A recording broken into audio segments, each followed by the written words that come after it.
Let's talk. Giles Brown.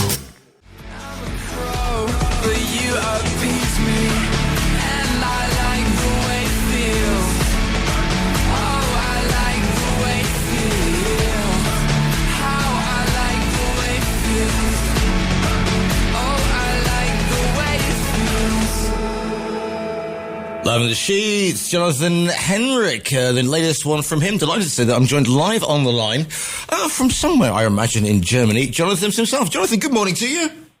Hello, good morning. Thanks for having me. Pleasure's all mine. Whereabouts are you this morning? Where do we find you this morning? Are you in LA, in London, and whereabouts are you?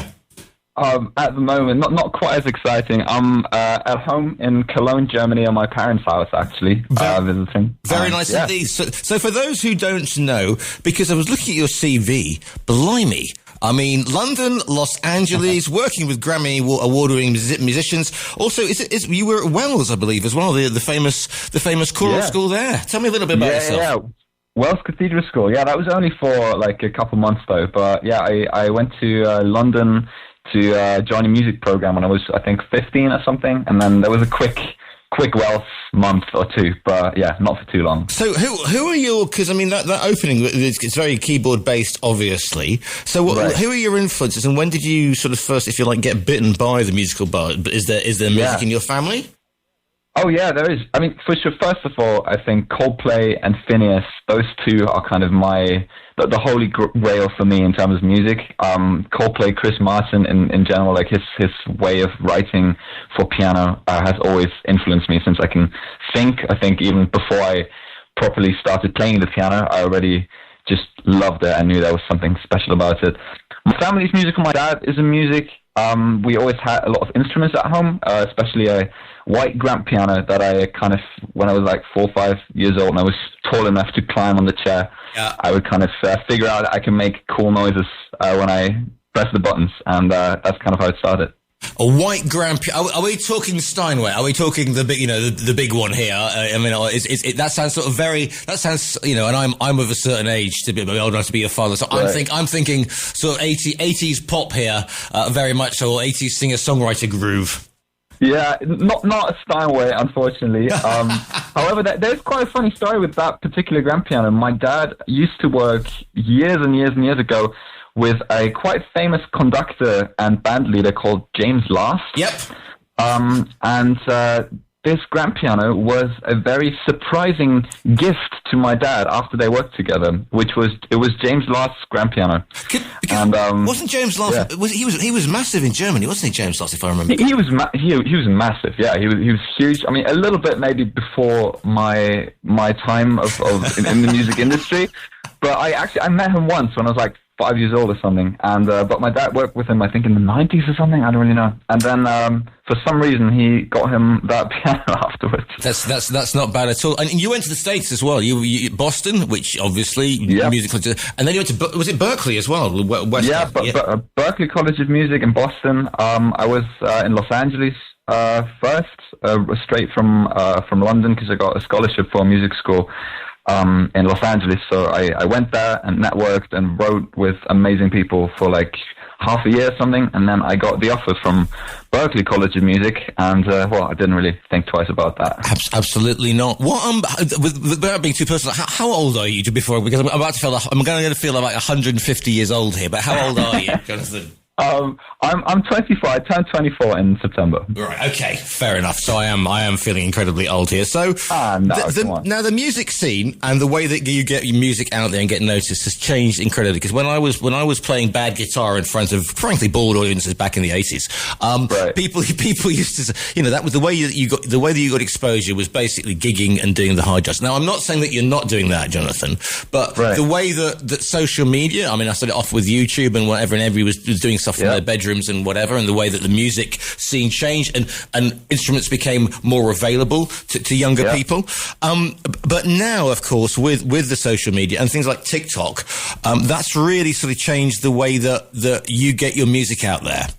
Absolutely, fundamentally, it's crazy. It's actually funny. I was not a big TikTok believer when it started, because I thought it wouldn't really work for me. I didn't really want to make like silly little videos where I like dance and do like, I don't know, the kind of stuff that it started with. And I just thought, I had friends of mine, some mates who completely popped off. They got like Sony record deals from like one viral video, and I was like, oh my god, that's crazy. But like that won't work for me because I can't do these kind of like videos. It's just not me.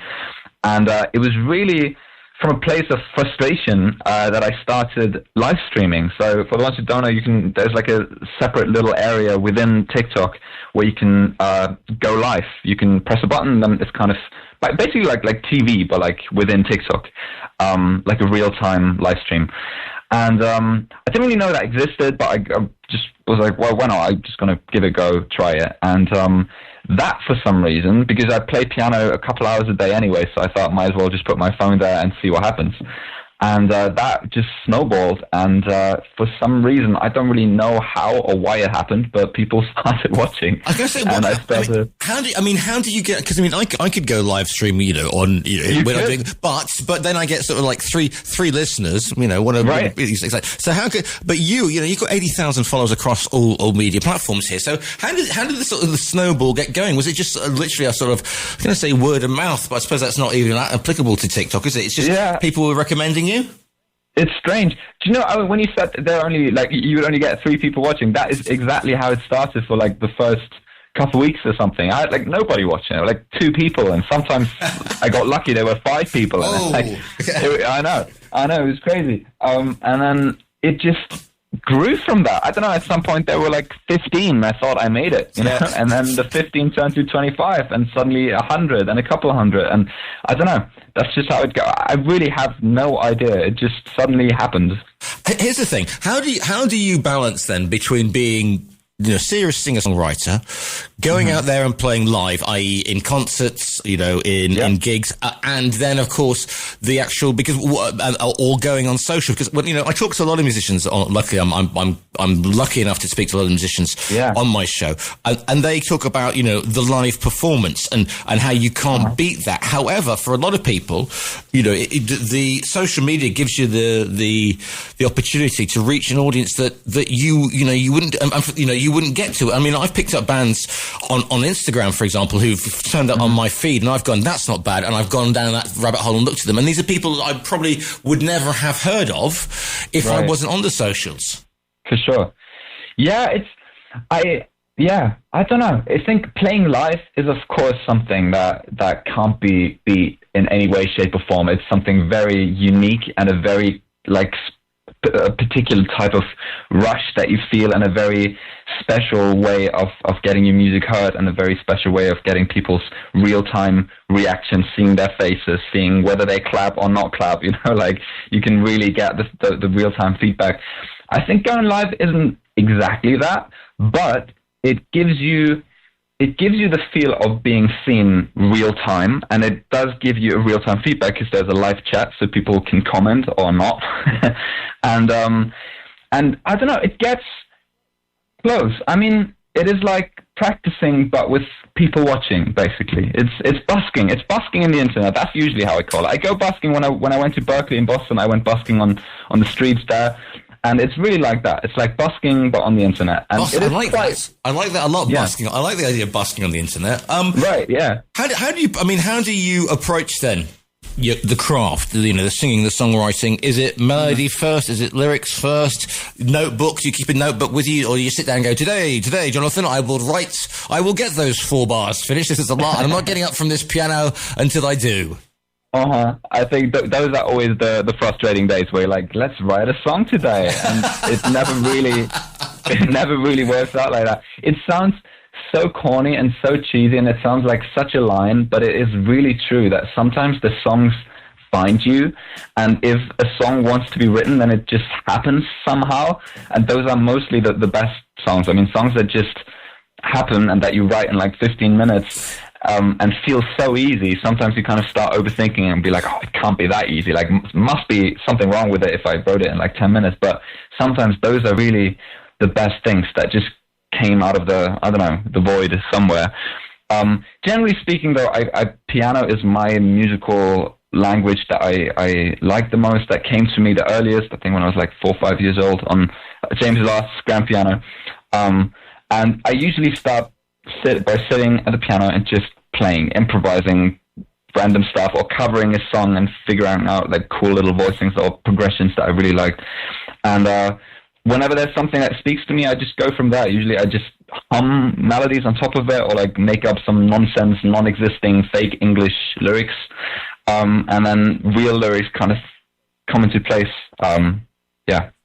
And so, about the live experience, I mean, do you go solo? Do you have a band? Do you corral your mates and find a drummer from somewhere? I mean, how, you know, do you do musical collaborations when you play live?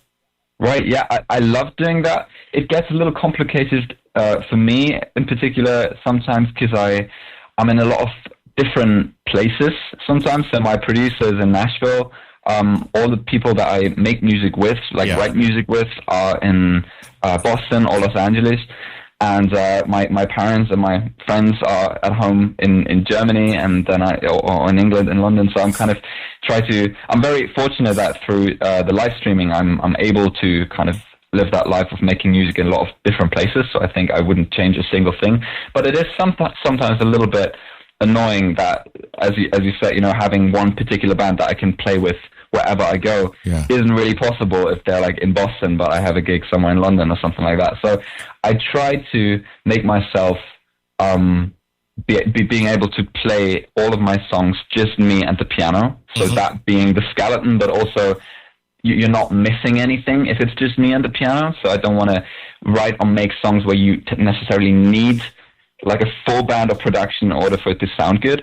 However, whenever I have access to a couple friends or band members that can play with me, I absolutely love doing that as well. So now Nashville, have you been over there yet? Have you been doing it virtually? Tell me a little bit about the Nashville collection. Yeah, I've been there a couple of times now. We just recorded an EP in Nashville, which will hopefully come out in February. We're just in the last touches of the mix.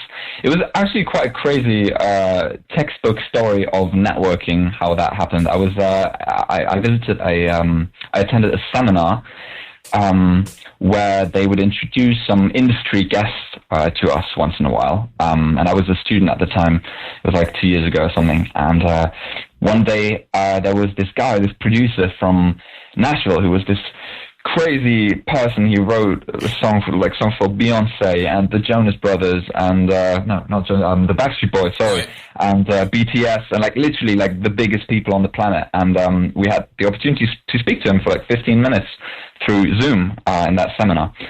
And I thought, like, oh my god, that was crazy. And then I was able to somehow get his email address, and I just emailed him afterwards and like, thank you so much for your time. Like, this was so interesting. If you ever had a second to just listen to like half of a song of mine, I would appreciate any type of feedback, because I thought it was like a once in a lifetime opportunity. And he came back to me like a couple months later, being like, yo, bro, like, I love the songs. If you ever want to try something, feel free, like, come to Nashville to my studio. We can try recording some stuff. And I was like, okay, sure. So that's how that started. I went to Nashville, and we recorded like 1 or 2 songs.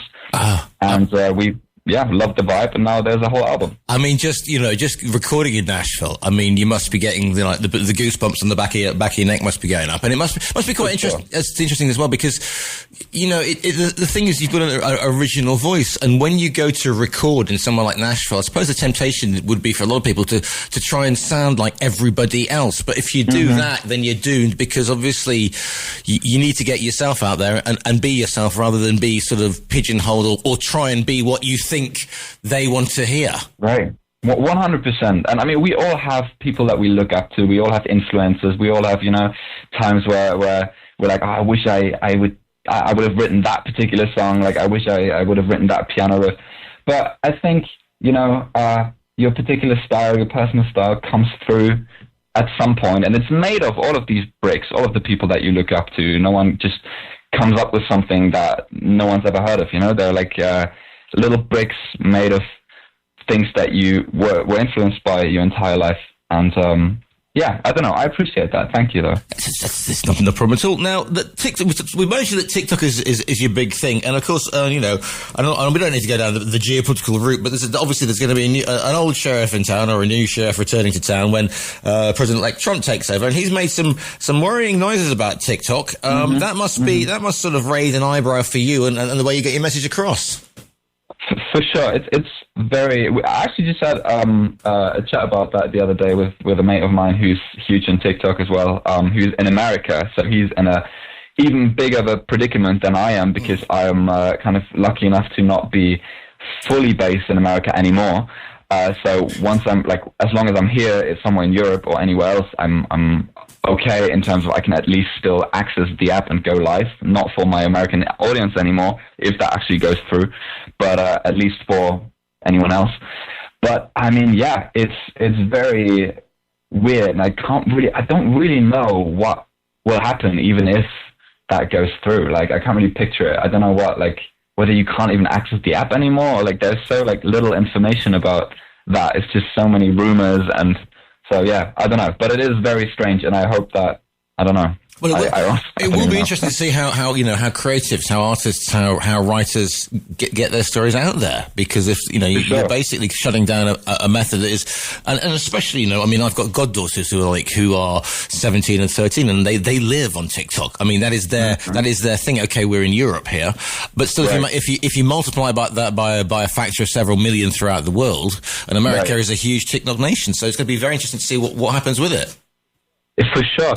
The funny thing, here's the thing with TikTok, is it's revolutionary because of social media in general, but TikTok in particular. The great thing is you don't need a record label anymore to be seen by people. You don't need it. Everyone can technically blow up from their room by putting their phone up and playing a little video. That's the good thing about it. The bad thing about it is everyone can blow up from their room without doing anything about it, which means that suddenly everyone is in competition with literally everyone. People who write songs their entire life are in competition with people who just picked up the guitar for the very first time, because everyone tries to fit through the same medium, through the same door, which is great if it works for you, but it's kind of annoying because there are millions and millions of people who you wouldn't have that type of competition in the 80s maybe, where you would just have to go to an A&R and just shred an instrument and play some great songs, and there aren't that many people who can do that. Not saying that it was necessarily easier to get through that door in the 80s, but it was just a very different type of competition. So it's very interesting. So here we are, New Year, 2025. Where did that go? What have you got coming up, Jonathan? What can people look out for from you? Yeah, I mean, Lavender Sheets, the song that you played, that was the first single of the EP that's coming out. And we have, it's going to be an EP with 4 songs and 3 interludes in between. So we really tried to get a whole project out instead of just releasing another EP with 4 pop songs. We wanted to feel like a show, like an experience, and a whole kind of a representation of how I felt during the time of me writing it. And I'm very, very excited. It's the first project that I ever released. I've only released singles before. And I hope that this comes out in February. As I said, we're just touching up the mixes and finishing everything up, and then should be good to go for February. And I would love to go on a tour and really make use of all the people that I could reach through TikTok. Yeah. So that's also kind of I think we should bring you to Spain at some point. I think that would be nice. I think you doing your thing, maybe on at a sundowner as the sun sets over the Mediterranean. You're on a beach. What do you think, Jonathan? Do you think we should get that as a plan? Please, I think I would never leave. The sunset sessions, I can see it now. If people want to find you online, obviously, and listen to the latest stuff. I mean, I know you're on Spotify, but where's because you do have a website? Because I'm looking at it now. So here's your 15 seconds to plug yourself. Off you go. Right. Oh dear. Okay. Elevator pitch. The website is good. I think in general, Instagram is more like my new website. Instagram is just Jonathan.Henrich, Henrich. And TikTok works, same name, same, otherwise, Google, YouTube. I'm pretty much anywhere. Pretty much anywhere and everywhere. Well, you've been on my show this morning. I'm glad we got hold of you finally to come in, and thanks for dropping in at short notice. Really like the first song. I'm going to play one from your back catalogue, which is "There's You." Does that meet you with your approval? Can I play that one, or were you right to pick another that one? Okay. I love that. Thank you very much. I appreciate it. Jonathan Henrich, it's been a real pleasure, and hopefully we'll see you in Spain very, very soon. Hopefully so. I would love that. Faces out of plastic, fill places made for greed, where music comes from fabrics, but skin is covered in silky sheets. People drink champagne to celebrate what they have made, congratulate each other, but when the rain comes they run for cover. And in between there's you, dancing, laughing about jokes they don't even understand. No high heels in front rows, but prettier than any one of them.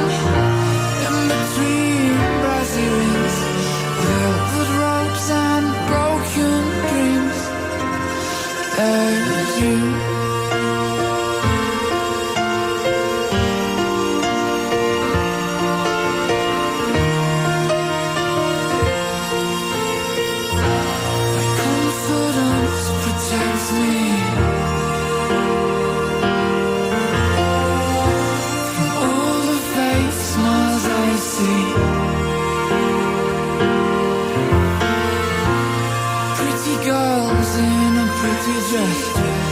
But inside that all a mess, trying to shine in the spotlight, but no one comes close to shining as bright. But in between there's you, dancing, laughing about jokes they don't even understand. No high heels in front rows, but prettier than any one of them.